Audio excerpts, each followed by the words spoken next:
Сайн байцгаана үзэгчдээ та бүхэндээ энэ орой мэндийг хүргэе. Хөгжлийн шийдэл төрийн бас байгууллагын бэлтгэн хөргөж байгаа суурь цаан нэвтрүүлгийн маань энэ удаагийн дугаараа эхлэхэд бэлэн боллоо.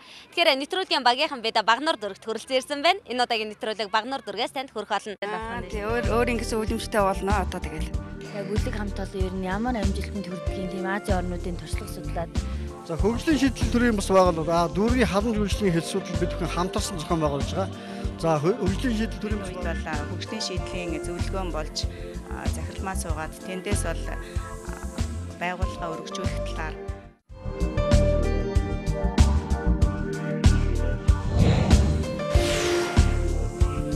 бизнесийн амжилтын дүүхийг хөгжлийн шийдэл хамт бичэлцэн. Хөгжлийн шийдэл төрийн бас байгууллагын бэлтгэн хөргөж байгаа суурь цаан нэвтрүүлгийн маань хамтын амжилт болон эхлэхэд бэлэн боллоо. Тэгэхээр нэвтрүүлгийг бид Багнуур дүргээс та бүхэндээ бэлтгэн хөргөж байгаа. Тэгэхээр Багнуур дүрэгт амжилттай яваа хоёр харилцагчийн хамтын амжилтаас та бүхэнтэй хуваалцах гэж байна.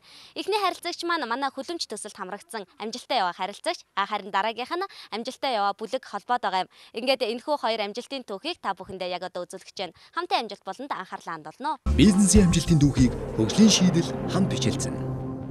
Тэгэхээр оюун эрдэнэгчийнхаа хүлэмжэн дээр бид хүрэлцэн ирээд байна. Тэгээ хүлэмжэн дотор зогсож байна. Тэгэхээр хүлэмж маань хэд хэдийн харьцаатай вэ?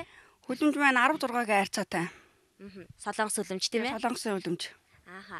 За хүлэмжэндээ энэ жил бол анхны жил учраас тимч олон нэр төрлийн бол ногоо тариаг байгаа тийм ээ? 3 нэр төрлийн ногоо тарьсан байгаа. Ааха. За ямар сортын одоо помидор өгөрцөө билээ? Энэ одоо хөгжлийн шийдлээс авсан үрээрэн тарьсан помидор өгөрцөнүүд байгаа. Та хэдий хэмжээний ер нь үрсэлгээ хийсэн бэ? Тэгээд одоо ургац цал нэлээд л их вэ штэ тийм ээ? Ихэнхийн гэхдээ бас авцсан харагдаж байна. Ер нь помидорны үр нэг уутыг аваад өгөрцөний үр бас 2 уутыг авч тариад одоо ингээл тарьсан байгаа нэ. Таны хувьд ер нь хэдснээс эхлээд ингээд помидор өгөрцөгээ хураагаад эхэлсэн бэ? Одоо энэ хэддэх хураалт нь вэ? Энэ одоо нэг 4-5 дахь хураалт нь байна. Өгөрцөгийн бол аваад бараг 7 сарын 20-оос аваад дараад эхэлсэн байгаа. Хүмүүс ер нь дангаар нахаас илүү дарсныг нь авж гин үү? Яаж гин? Тийм дарсны илүү авч гин. Ер нь дангаар нь ч гэсэн бас энэ хүнсний гуанц дэлгүүр ер нь тэгээд янз л авч гин та. Аха. Тэгэхээр 7 сараас эхлээд ер нь борлуулалтаа хийгээд эхэлсэн гэж ойлгож байна тийм. Тэгсэн. За борлуулалтаа хийгээд эхлэхээр тэгвэл нөгөө төсөлд хамрагдсан хүн чинь төслийнхөө зээлээс бас төлөх байх тийм ээ. Тэгэлгүй яг хоо. Би оюун эрдэнэ хичээг их сайн борлуулалт хийгээд бараг төслийнхөө 50% төлсөн гэж сонссон. 50% төлцөө. Тий. Төлцөө. Удахгүй тэгвэл одоо өөрийн гэсэн хүлэмжтэй болох нь. Тий, өөрийн гэсэн хүлэмжтэй болно одоо тэгэл.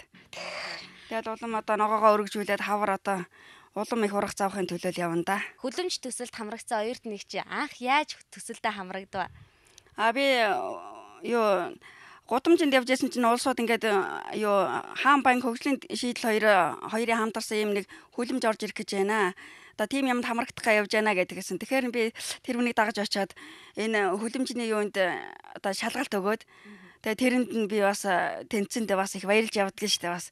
Тэгээ ийм гоё хүлэмжтэй болчоод одоо тэгэл одоо энэндээ бараг л өдрийн ихэнх цагийг энэндээ өнгөрөөн дөө. Хүлэмж төсөлд хамрагдахад тэгвэл анх юу ч мэдэхгүй байсан хүн хамрагдахад одоо хэр хүндрэлтэй байсан бэ? Сургалт зөвлөгөөнд хамрагдаад ойлгомжтой байсан сургалт зөвлөгөөнөд? Хүлэмж зөвлөгөөнд хамрагдаад мэдэхгүй чадахгүй юм айгүй их байсан. Тийм учраас би одоо наран гэрэл одоо нөгөө хүрэлцөх хоёртой очиж ерөөсөн байнгын холбоотой тэр хоёроос их зөвлөгөө авч тэр хоёртой ерөөсөн бас айгүй их баярлж явдгийн. Ерөөсөн чадахгүй мэдэхгүй юм байвал тэр хоёроос их асуун. Өөрийн гэсэн хүлэмжтэй боллоо тийм ээ. Борлуулалтаа хийгээд эхэллээ. Тэгэхээр энэ одоо борлуулалт хийгээд өөрийн гэсэн хүлэмжтэй болох маань одоо танаа амжиргаанд хэр нэмэр болж байна? Нэмэр боллгүй яг уу одоо энэ ургацынхаа дээжийг зарж ард түмэндээ нийлүүлж байна гэдэгт нь одоо би миний амжиргааны их үүсвэр болж одоо бас намайг бас тийм ээ цагаан сэтгэлийн дэм өгч худалдан авагч маань одоо ингээд худалдан авч одоо бас амжиргааг дээшлүүлж тийм ээ.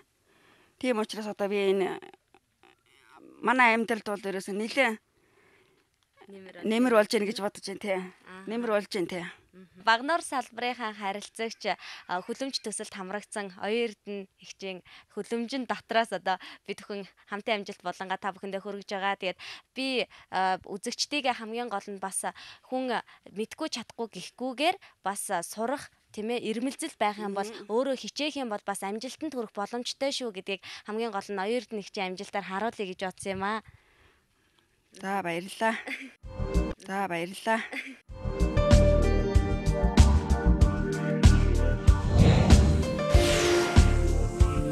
Бизнесийн амжилтын дүүхийг хөгжлийн шийдэл хамт бичэлцэн. Танай бүлгийн хувьд эсгийгээр бизнес хийж байна. Тэгэд хичнээн нэр төрлийн бүтээгдэхүүн үйлдвэрлэж байгаа вэ? Манайх бол эсгийн урлаараа бүтээгдэхүүн хийхдээ бас нэг дотроо бол нэг үйл ажиллагааны зарчим эрхэлж явдаг. Үйл ажиллагааныхаа зарчмыг бол ерөөсөө хүн болгон өөртөө ажил үүргийн хуваартай. Нэг хүн ноосоо сэмэлдэг, нэг нь машин дддаг ч юм уу. Тэгээд жижиг ойдол дээрээ болохоор бол ерөөсөө яг тийм ойдлын нарийн ойдлоо хийдэг хүн, эсгийгээ шивдэг, тийм шивүр зураг мураг гаргадаг хүн гэ тусдаа бид нэр ажил үүргийн хуваартай үйл ажиллагаа явуулдаг. За тэгэхээр мэдээж үнэхээр санаа сэтгэл нийлээд хүмүүс маань бүлэг холбоо болж байна. Гэхдээ бас хөрөнгө санхүүгийн асуудлаа шийдэхгүй бол цаашаа бизнесээ эрхлэхэд хүндрэлтэй байдаг шүү дээ. Та нарын хувьд одоо тоног төхөөрөмжөө ч юм уу ажлын байраа ер нь яаж зохицуулж исэн бэ? Бид нэр бол анх байгууллагатаа бол тоног төхөөрөмжөө энэ хөгжлийн шийдэл энэ байгууллага биднээс айгүй их тусдын мөгч сургалт өгчээсэн, тоног төхөөрөмж зээл аваад 350 мянган зээл аваад ноосны машин аваад тэгээд тэр ноосныхоо машинаар л бид нэр гол үйл ажиллагаа явуулдаг. Тэгээ өөр үйл нарийн актер тийм тоног төхөөрөмж байхгүй. Тэгээ бусд нь бол гараар голдуу угааж сэмлэгээ бол гараараа хийдэг.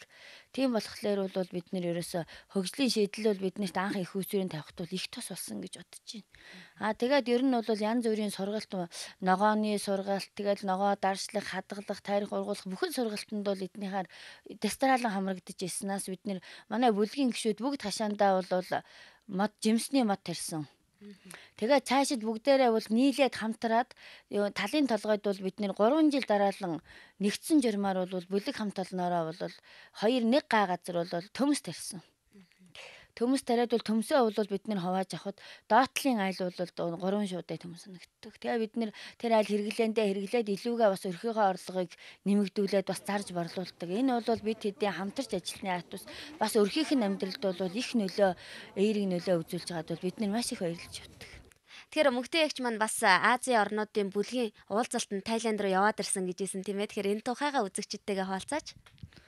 За би 6 сард тэгээ Азийн орнуудын бүлгүүдийнхэн жижиг бизнес эрхлэх талаар бас туршлага судлаад тэгээ бүлэг хамт олон ер нь ямар амжилтанд хүрдгийг тийм Азийн орнуудын туршлага судлаад Тайланд хотын Чанмай гэсэн тийм хотод очиод ирсэн. Гадаадын бүлгүүдийн туршлага бол бас манайхыг бол бас л бидэнтэй адилхан ингээл эхлээд л тэгээд одоо бүр ингээд 10 жилийн дараа 20 жилийн дараа бүр тийм амжилтанд хүрсэн их гоё тийм туршлагууд байлаа. Тэрийн сайн судлаад ирснээрээ бол бас нүдэ нээнч гэдэг юм уу те нүд нээгдэн ч гэдэг юм уу яг тэрэн шиг тэгээ битгэд бас ирээд тэгээ энэ явсан аяллахын тухай одоо хамт олондоо яриад те бүлгүүдээ тэгж ажилламаар юм байна гэж зөвлөгөө өгөөд ер нь их зүйлийг сурч ирсэн. Тэгээд ч биднэрт хийх ажил бол чамгүй их байна гэдгийг бол өөрөө мэдэрсэн. За тэгэхээр мэдээж ямарваа нэгэн бизнес эрхлэхэд бараа бүтээгдэхүүн үйлдвэрлэх болгонд борлуулалт хийн гэдэг бол бас нэгэн томоохон шат байдаг шүү дээ тийм ээ хэцүү даваа. Тэгэхээр энэ тал дээр танай бүлэг яаж шийдвэрлэж байна? За борлуулалт хийхэд бол бас манай бүлгийн хүмүүс бол бас өөрсдөө яваад ган тэндэ байгууллагуудаар яваад зардаг байсан. Хөдөө бас малчтаас захиалга авдаг байсан. Түрүү би хэлжсэн. Тэрний хажуугаар бас ингээд төрийн бас байгууллагатай хамтарч ажиллахад энэ хөгжлийн шийдэл байгууллага бол бас биднэрт аягүйх гүүрэн болж өгч ирсэн. Яагаад гэвэл бас нэг янз бүрийн борлуулалт хийх байгууллагатай тийм юм авчих газруутай холбож өгч ирсэн. Тэгээд борлуулалт хийх арга замыг зааж сургалтанд хамруулж байсан. Тэгээд борлуулалт хийхдээ бол бас тийм янз бүрийн орон нутагт, хотод үзэсгэлэн худалдаанд бол бас биднээсийг орж үзэсгэлэн худалдаан дээрээ юмаа зарна гэдэг чинь өшөө цаашаа бид нэр өргөжин тэлээд бас танилттай болж тэр хүмүүс маань захиалга авч ингэж туслахт бол энэ хөгжлийн шийдэл байгуулга бол манайд аягүйх тусалж исэн. Тэгээ борлуулалт хийхэд бол их хувь нэмрээ оруулж бид хэдийг бас мэдэхгүй чадахгүй болгоныг сургаж дэмжиж тусалж оюунд манд бол их хөрөнгө оруулалт болсон. Тэгээ ер нь хөгжлийн шийдлээс бол сургалт авснараа бол манай бүлгүүдийн итэх оролцоо эрс хайжаад хүмүүсийнх нь айгу нийгэмтэй харьцах хамт олон болж тэгж хамтарч ажиллах юм нь бол бас эрс сайжирч байгаа. Ер нь бүлэг хамт олон олон нийтийн оролцоо гэдэг л маш чухал юм байна гэдгийг бол ер нь иргэд олон нийтэд ч гэсэн хэлэхэд ерөөсөө дээрээсээ л харц авахгүй доороосоо л нэгдэж л хүчрэх хичээл ажиллах ёстой юм байна гэдгийг л ахин дахин хэлье да. Өнөөдрийнхөө хамтын амжилтаа болонг та бүхэндээ хүргэлээ. Багнар дүүргийн нарлаг бүлгийн мөнхтийн ахлагчтай та бүхнийг олзууллаа. Ингээд хамтын амжилт болонгийн энэ удаагийн дугаар маань өгөр өндөрлөж байна. Бизнесийн амжилтын дүүхийг хөгжлийн шийдэл хамт бичилцэн. Бид хөгжлийн шийдэл зөвлөж гэн булангаа танд хүрэхэд бэлэн боллоо. Хөгжлийн шийдэл зөвлөж гэн булан маань Багнар салбарт үйл ажиллагаа явуулдаг Автодрим компанийг та бүхэндээ танилцуулахаар бэлдсэн байгаа. Тэгэхээр Автодрим компани нэгтлэн бодогч Наран Чимэг гэгчтэй та бүхнийг олзуулъя. За сайн байна уу, танд энэ өдрийн мэнд хүргэе. Сайн байна уу? За тэгэхээр Автодрим компанийнхаа танилцуулгыг манай үзэгчдэд хуваалцаач. Ямар үйл ажиллагаа явуулдаг, ямар компани вэ? Манай компани 2004 онд анх байгуулагдсан. Анх байгууллагатаа сэлбэгийн худалдаа автомашины чиглэлээр байгуулагдаад ажиллаж агаад 2008 оны 3 сараас